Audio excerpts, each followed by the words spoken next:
yung kanyang stock. So, ayan, ganyan lang naman yon. So, pag may pinindot siya, pinindot niya yung switch doon. Sige boss, so, ayan. So, ayan yung kanyang LED, no? Yung kanyang eyeline na nilagay natin, yung double contact. So, ito, makikita nyo, pero medyo violet, pero kulay blue yan, mga ka-workshop. So, meron siyang, nilagyan namin siya ng tint na kulay na smoke color. So, ayan. So, pag nag-signal light, so, ayan. Tapos patay boss, signal light. Yan. Tapos patay, signal light ulit sa kabila. So, signal light sa kabila. Yan, hazard. So,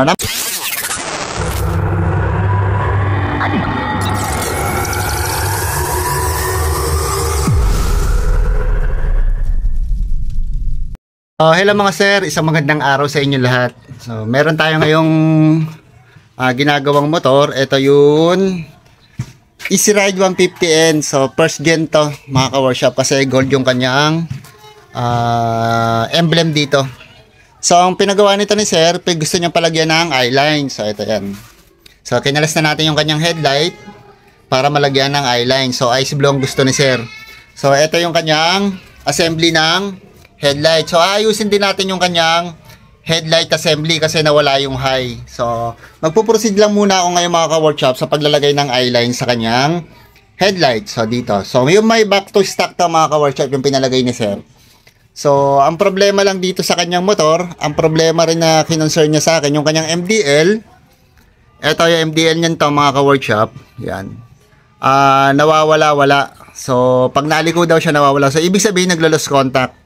So, ang problema kasi nito, hindi ako ang nag-wiring ng mga MDL niya, tapos night repair, at saka ng loud horn niya. So, ayan. Kung mapapansin nyo, napakagulo ng wiring niya.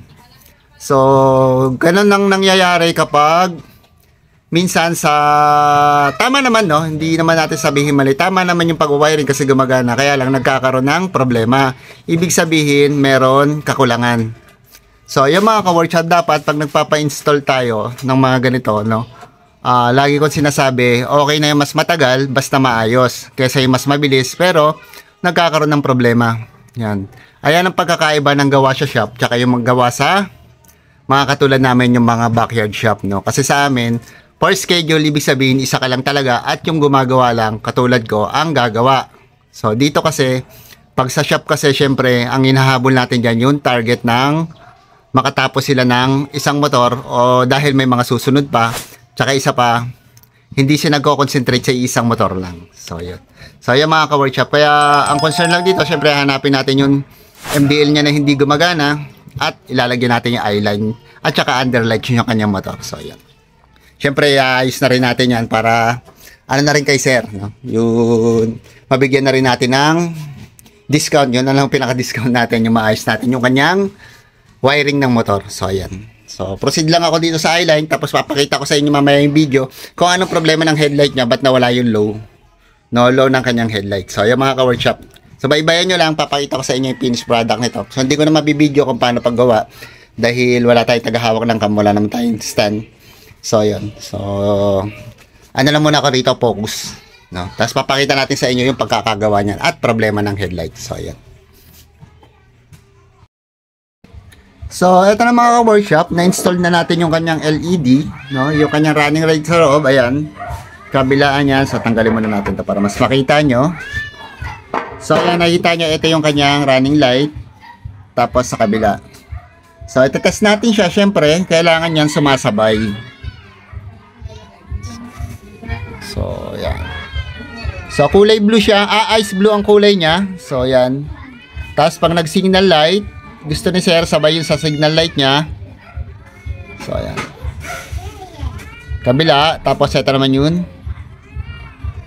sa kabila.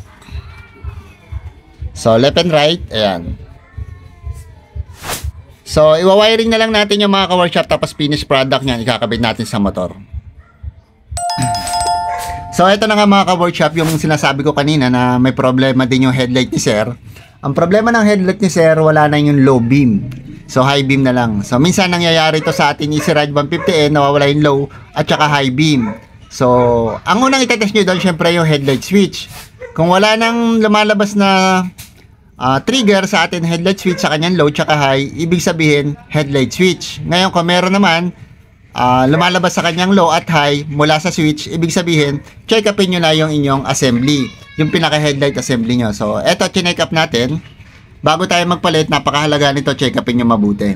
So yun, kasi ang headlight assembly ng Easy Ride 150N minsan nasisira yung pagkahinang niya sa loob, which is tama naman sa nakita natin dito. So ayan siya mga ka-workshop. So ang headlight assembly connection ng ating Easy Ride 150N, high and low, ito yung kanyang high, ay makikita nyo naman. Yan, H positive, H negative. So ibig sabihin high, negative, high, positive. So ito yung low niya. So ito yung wire, no, putol. Yan. So ang gagawin natin dyan, ihinang lang natin yung color black, siya yung sa negative. Yung color brown, siya yung sa positive. So nangyayari kasi ito mga ka-workshop, kapag nakababad yung ating headlight na naka-on, umiinit yung wire, nagkakos na puputol siya dito kasi minsan kapiraso lang yung pagkakahinang. So wag na natin asahan na mas matibay talaga siya. Madali siyang matanggal, pero na gagawa naman ng solusyon or naayos naman kasi yan, napakaliit lang ng nakahinang sa kanya, maliit lang yung wire na gamit. So yung mga ka-workshop, gagawin natin to, hihinangin natin, tapos goods na yung headlight niya sir, hindi na siya magpapalit ng buong assembly. So yun. So ayun mga ka-workshop, na ihinang na natin. Ayan. So naikabit na natin yung kanyang brown sa positive. Yan, yung brown niya sa positive. Tapos yung kanyang black sa negative. So ayan, parehas lang naman sila ng sa kabila. So okay na yan. Ilalagay na natin sa kanyang motor. So okay na mga ka-workshop, ito yung ginawa natin na Easy Ride 150N. Nilagyan natin siya ng island, tapos back to stock, underlight na sa harapan lang, tapos hazard, tsaka double contact yung kanyang signal light. So yung kanyang signal light, ayan, boss, pabuksan mo ako ng signal light yun. Signal light na. So ang gusto ni sir, sumasabay din yung kanyang signal light dito sa eyeline na nilagay natin, no? Ayan, makikita nyo sabay sila. So kabila boss. So, ano muna, off mo muna yung gitna. Tapos kabila. Yan. Tapos, lipat mo rin sa kabila, boss. So, pag nilipat niya sa kabila yan, yung signal light na yan, automatic mag-hazard siya. Lipat mo, boss. So, ayan. Hazard siya, mga ka-workshop. So, ayan, napakalinaw, no? Napakaliwanag. Kitang-kita ka na niya sa dilim, no? So, papatay ako, boss. Tapos yung, ano natin, underglow. Ayan yung kanyang, ito pala. Yung kanyang part light, yan yung kanyang stock. So, ayan, ganyan lang naman yon. So, pag may pinindot siya, pinindot niya yung switch doon. Sige boss, so, ayan. So, ayan yung kanyang LED, no? Yung kanyang eyeline na nilagay natin, yung double contact. So, ito, makikita nyo, pero medyo violet, pero kulay blue yan, mga ka-workshop. So, meron siyang, nilagyan namin siya ng tint na kulay na smoke color. So, ayan. So, pag nag-signal light, so, ayan. Tapos, patay boss, signal light. Yan. Tapos patay, signal light ulit sa kabila. So, signal light sa kabila. Yan, hazard. So, namamatay yung kanyang eyeline. So, pag pinatay mo yung hazard, patay ulit boss hazard. So, yun. So, back to stock boss. Pindutin mo. Pag back to stock, so, ayan. Tapos pag pinindot niya ulit yun, isa pa boss.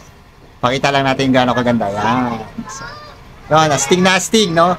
So, Easy Ride 150N eyeline installation. Tapos, nilagyan rin siya natin dito ng eagle eye. So, underlight sa harapan. Ang kulay ay yun, ano ba? Ice blue. So, yun, sorry na. Nawawala ako mga ka-workshop. Ice blue ang kulay. Tapos, ito blue to mga ka-workshop. Nagba-violet lang, pero blue yan. Sa cellphone ko na lang yun. So, sa ilalim, ice blue din. So,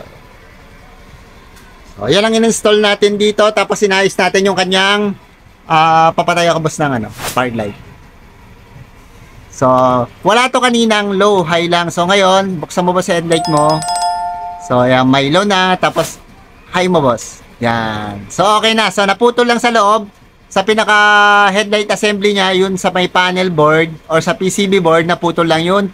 Connection doon ng negative positive ng kanyang low beam. So, ayan mga ka-workshop. So, ayan si sir. Nilagyan nga rin pala namin ito ng smoke, Sir Pat. Pa-off nga ako lahat ng ilaw. So, yun na yan. Nilagyan namin ng tid na smoke. So, ayan. So, yun ang request ni Sir. So, katulad na to ng ating motor, mga ka-workshop, ng aking Easy Ride, no? So, ayan, si Sir. Masayo mo, Sir. Ay, sir. Ay, yes, Sir. So, ayun, okay na.